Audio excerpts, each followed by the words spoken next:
विद्या ददाति विनयम के पर्याय प्रोफेसर वाईपी सिंह साहब, डॉक्टर निगम साहब की पुस्तक की समीक्षक, हिंदी साहित्य की विदुषी और उत्तर प्रदेश हिंदी संस्थान की मुख्य संपादक आदरणीय अमिता दुबे जी, डॉक्टर साहब की दूसरी पुस्तक के समीक्षक, एक अच्छे साहित्यकार, अच्छे वक्ता और वरिष्ठ अधिवक्ता आदरणीय तरुण प्रकाश श्रीवास्तव जी, समावेशी साहित्य संस्थान के मुख्य न्यासी अध्यक्ष और आपकी जो पुस्तक, आपके ऊपर पुस्तक लिखी गई, आपके द्वारा पुस्तक लिखी गई है, उसके लेखक आदरणीय डॉक्टर अखिलेश निगम जी, समावेशी साहित्य संस्थान के महामंत्री, हिंदी भाषा और साहित्य के विद्वान, भारत सरकार रक्षा मंत्रालय में हिंदी अधिकारी के पद पर कार्यरत आदरणीय श्री उमेश प्रजापति जी, इस कार्यक्रम के संयोजक श्री हर्ष सक्सेना हर्ष लखनवी जी, सभा में उपस्थित हिंदी साहित्य की विदुषी अत्यंत विनम्र प्रोफेसर अलका पांडे जी, हमारी बहुत अच्छी बहू जिनकी प्रेरणा और सहयोग से ही निगम साहब इतने अच्छे साहित्य का सृजन कर सके हैं, आदरणीय नीता निगम जी, और हमारे निगम साहब के दो प्यारे प्यारे बच्चों और सभा में उपस्थित भाइयों बहनों। आज डॉक्टर अखिलेश निगम जी की कहानी की पुस्तक, अपने अपने तर्क और उनके साहित्य सृजन पर आधारित पुस्तक अखिल का साहित्य मनन उन्मूलंकन का लोकार्पण हुआ है, जिसके लिए हम डॉक्टर अखिलेश निगम जी को बहुत सारी बधाई और हार्दिक शुभकामनाएं देते हैं। वे स्वभाव से एक संवेदनशील, विनम्र और मानवतावादी दृष्टिकोण के व्यक्ति हैं, और पुलिस की नौकरी में होते हुए भी वे पूरे आजीवन ईमानदार रहे, अपना कार्य से भी आचरण से भी। बहुत बड़ी बात है। हम भी काफ़ी लंबी 42 साल की सरकारी सेवा में रहे, और हम जिस विभाग में थे तो वहाँ हर महीने लिफाफा आता था, लेकिन हमने उसको कभी स्वीकार नहीं किया। फिर इम्तिहान देते रहे, कई इम्तिहान पास किए, लेकिन सबसे ज़्यादा डर हमें लगता था पुलिस विभाग की नौकरी जाने में। हम 4-5-6 नौकरी में रहे, लेकिन पुलिस विभाग, क्योंकि वहाँ जो है ये पैसे वैसे नहीं लेंगे तो कैसे गुजारा हमारा हो पाएगा, तो हम उसमें जाने डरते थे। उस विभाग में जा करके भी निगम साहब ईमानदार रहे, ये बहुत बड़ी बात है, ये जीवन की बहुत बड़ी उपलब्धि है।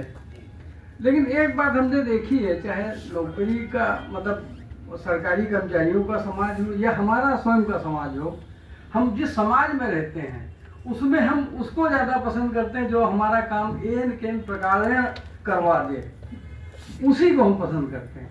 और जो लोग जो है ईमानदार होते हैं, उनको हम कोई जो वास्तव में जो सम्मान उनको मिलना चाहिए वो समाज में नहीं मिलता है।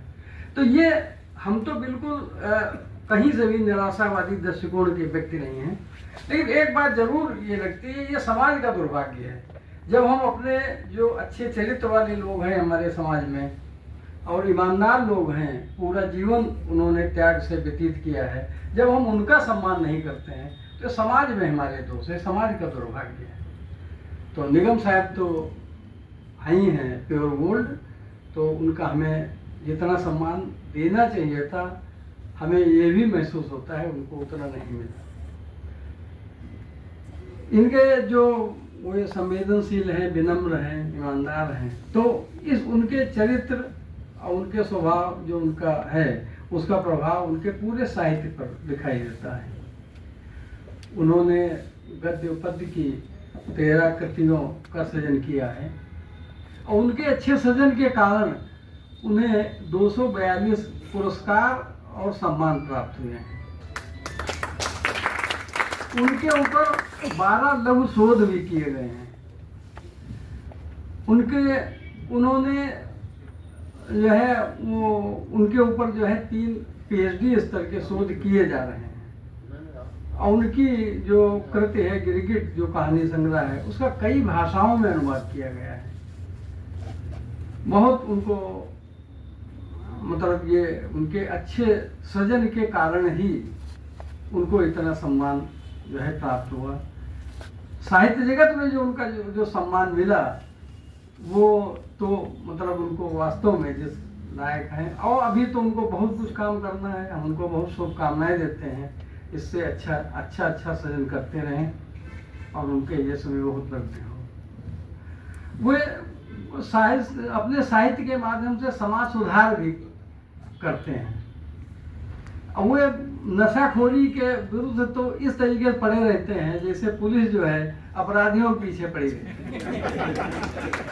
और जहाँ नशाखोरी की नशे की बात आ जाती है वो डंडा ले करके नशे को दौड़ाते हैं और सबसे शपथ भी लेते हैं। आज पता नहीं क्यों शपथ नहीं ली आप लोगों से। जिस सभा में जाते हैं सबको खड़े होकर के कहते हैं, सब लोग हाथ उठा के कहिए कभी नशा नहीं करेंगे। तो उनके मन में देखिए भावना, उनकी देखिए क्या है, वो समाज में किस तरीके से वो देख रहे हैं बुराइयां क्या है और बुराई की जड़ क्या है। सभी अपराधों की जड़ हमारी नशा होती है।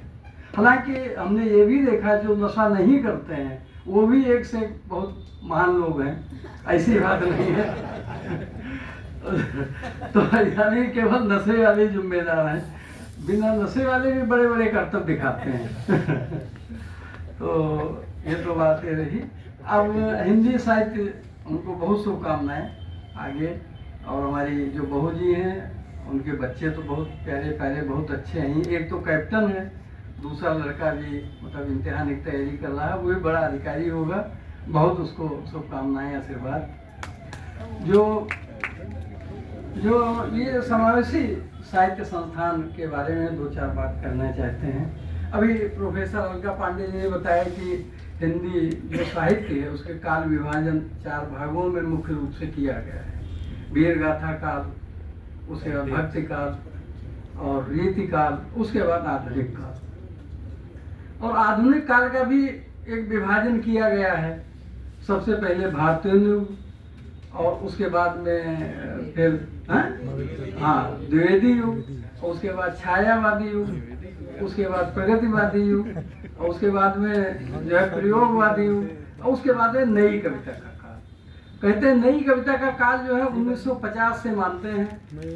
तो अलग अलग विचार भी हो सकते हैं, हम मोटा बात कर रहे हैं। लेकिन अब एक समय में आप लोग याद हो गए जो नई कविता है, जो अपना चाहे जैसे अपना लिख दिया, टेढ़ा बेढ़ा और सुना दिया, अपना कुछ भी लिख दिया। मतलब हमारे सूर्य दीक्षित साहब कहा करते हैं हमारे गुरु जी कि उसको आप जो है लिखिए, कुछ लिखिए गद्य को, फिर तोड़ करके उसको लाइनें बना दीजिए तो वो नई कविता हो जाती है। तो वो कविता थोड़े दिन तो खूब चली, लेकिन उसके बाद वो गायब हो गई। अब उसकी तो लिखने वाले बहुत कम लोग हैं, और जो लिखते हैं उनको कोई मान्यता नहीं है समाज में। न साहित्य में मान्यता है, साहित्य समाज में, न हमारे समाज में कोई मान्यता है। तो उसका जो है जो काल निर्धारण जो नामकरण की आवश्यकता अब है, क्योंकि नई कविता का युग अब नहीं चल रहा है। तो ये बात जो है कि 1950 के बाद नई कविता है भी नहीं, तो किस काल में क्या जिस काल में हम लोग साहित्य रचना कर रहे हैं उस काल का नाम क्या दिया जाए। ये बात हमारे डॉक्टर निगम साहब के मस्तिष्क में आई और महामंत्री जी उमेश प्रजापति ने बताया कैसे इसका बीजारोपण हुआ, कहाँ से बात आई। तो ये बात हुई कि भाई किस तरीके से इसको, अब नई कविता का युग आधुनिक काल तो कब तक चलेगा, हर आप अनंत काल तक ले लीजिए, हर क्षण जो है आधुनिक होता है। तो आधुनिक काल का भी कोई मतलब नहीं है। कुछ भले आधुनिक काल चलता रहे, उसका नाम ना दे, लेकिन एक उसके अंतर्गत दूसरा नाम दिया जाना बहुत जरूरी है। नई कविता का भी काल नहीं है। तो ये बात जो है डॉक्टर अखिलेश निगम जी के मस्तिष्क में आई। फिर उन्होंने इस पर करीब साल डेढ़ साल से सक्रिय रूप से जो हमारे देश के विद्वान हैं वो अपना इस पर विचार विमर्श कर रहे हैं। और इसके लिए एक न्यास जो ट्रस्ट का भी पंजीकरण हमारे जो है निगम साहब ने कराया है। गुरु पूर्णिमा के दिन 29 जुलाई को इस ट्रस्ट का जो है न्यास का पंजीकरण कराया गया है। और उसके मुख्य न्यासी जो हैं आपके अध्यक्ष डॉक्टर अखिलेश निगम जी हैं। और इसमें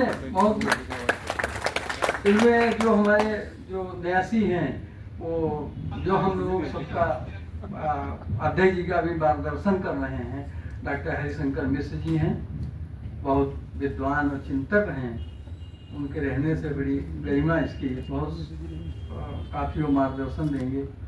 और बड़ा मतलब अफसोस है कि आज उनका स्वास्थ्य नहीं ठीक था, तो जो है नहीं आ पाए।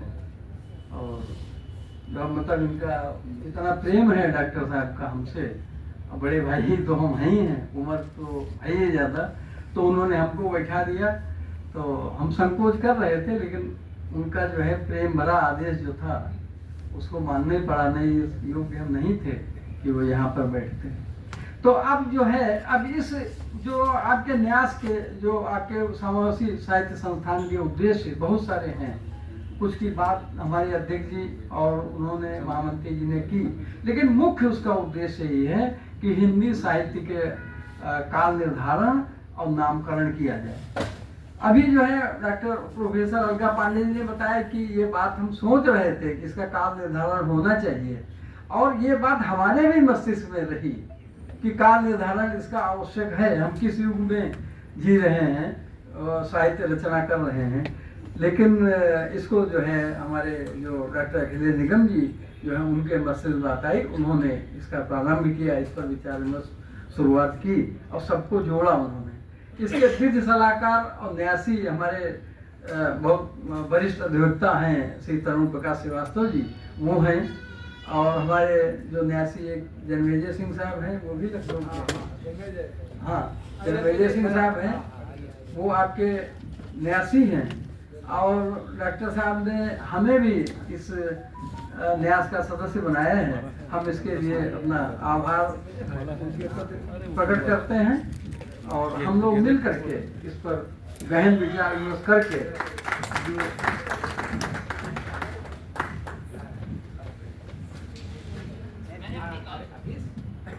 इस न्यास द्वारा सागर मंथन के पश्चात जो अमृत निकलेगा उससे यथा समय साहित्य जगत को आप सबको अवगत कराया जाएगा। और बहुत ही शुभ कार्य इसके लिए हम सब लोग जो है उनको धन्यवाद भी देते हैं साहित्य का, और उनको जो है बधाई भी देते हैं। और मतलब ये लगातार हम लोग इसमें कार्य करते रहेंगे। और बहुत ही मतलब आज बहुत अच्छा जो है साहित्य समारोह जो समावेशी साहित्य संस्थान में आयोजित किया गया था। आप सब लोग इतने देर तक आप सहयोग देते रहे, बैठे रहे, आप सबको भूल भूल प्रशंसा के पात्र हैं और धन्यवाद प्राप्त हैं। और भविष्य में भी, और साहित्य चाहे समावेशी साहित्य संस्थान हो या हम सब लोगों का कोई कार्यक्रम हो, उसमें आप सहयोग देने के लिए हम आपसे निवेदन करते हैं। और हम लोग फिर मिलेंगे इन शब्दों के साथ अपनी बात सुना।